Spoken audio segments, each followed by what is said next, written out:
2020मध्ये market 40% correct झालं होतं.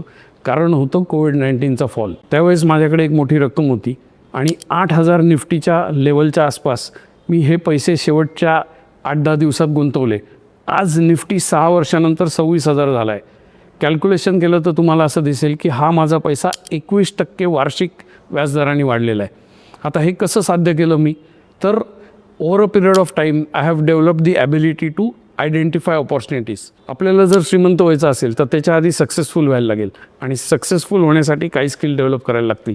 त्यातलं एक स्किल जे मी डेव्हलप केलं आहे that is to identify opportunities. जसं मार्केटमध्ये सेल लागल्यावर आपण जास्त खरेदी करतो, तोच सेल स्टॉक मार्केटमध्ये लागला की मी तिथे जाऊन देखील जास्त खरेदी करतो. हेच लॉजिक मी वापरलं आणि त्याच बळावर आज मी फायनान्शियली फ्री झालो आहे. तुम्हाला हा मुद्दा पटत असेल तर ऑपॉर्च्युनिटी असं कॉमेंट करा.